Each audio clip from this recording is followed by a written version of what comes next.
Albert Einstein, la mente científica más prodigiosa, cambió nuestra concepción del universo, del espacio y del tiempo. Nació en la ciudad alemana de Ulm el 14 de marzo de 1879, en el seno de una familia judía. Nacionalizado, después suizo, austriaco y estadounidense. En 1901 apareció el primer trabajo científico de Einstein. Trataba de la atracción capilar. Publicó 2 trabajos en 1902 y 1903 sobre los fundamentos estadísticos de la termodinámica.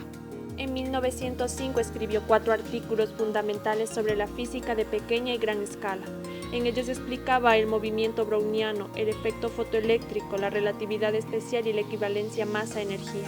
El trabajo de Einstein sobre el efecto fotoeléctrico le proporcionaría el Premio Nobel de Física en 1921, mientras que los trabajos de la teoría de la relatividad especial y equivalencia masa-energía le consagrarían con el tiempo como el mayor científico del siglo XX.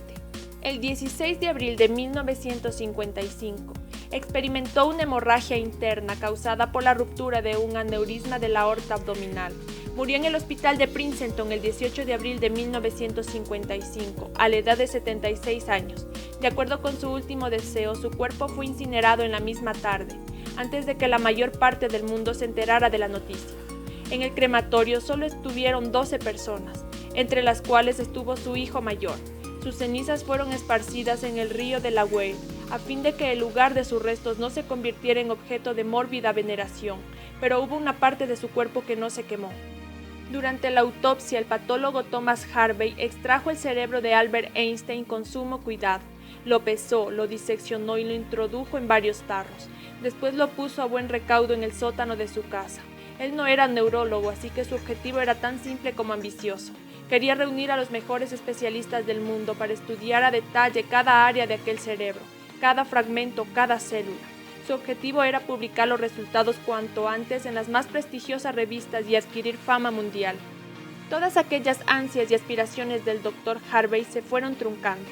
Lo primero que ocurrió fue evidente: perdió su trabajo, se lo criticó y sancionó con dureza por parte de la comunidad científica. Su prometedora carrera en Princeton quedó frustrada y su esposa lo abandonó. No obstante, tiempo después el único aliento que tuvo de seguir adelante con la investigación vino de parte de Hans Albert, el hijo de Einstein. Si el análisis de aquel cerebro serviría de algo para la comunidad científica, la familia daba el visto bueno. El trabajo de Thomas Harvey podía seguir adelante.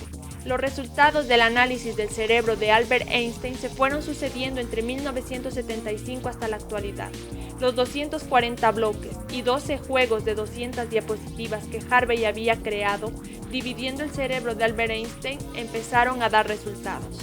Lo primero que llamaba la atención del cerebro de Albert Einstein era su tamaño. Era más pequeño de lo habitual. Según los resultados publicados en 1985 por la Universidad Berkeley de California, Albert Einstein tenía un menor número de células gliales, pero eran más grandes. En 1996, la Universidad Birmingham de Alabama publicó un trabajo sobre la corteza prefrontal de Einstein.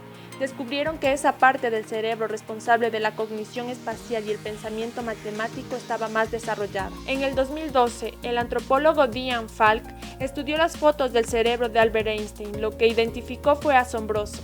El físico nuclear presentaba una cresta más en su lóbulo frontal medio. Normalmente todos tenemos 3, pero Einstein disponía de una extra. Según los expertos, esa área se relaciona con la planificación y la memoria de trabajo. Sus lóbulos parietales eran asimétricos. Además, presentaba lo que se conoce como el signo de omega en esta área. Esta característica se relaciona con los músicos que tocan el violín y que además son zurdos, como Einstein. En el 2013 se examinó el cuerpo calloso. Dean Falk, el antropólogo antes citado, descubrió que era más grueso de lo normal. Esto le habría permitido tener una mejor comunicación entre sus hemisferios cerebrales. Albert Einstein dejó un legado que a día de hoy sigue siendo la base de la física. Sin sus contribuciones, todos los progresos que siguen realizándose a diario serían imposibles.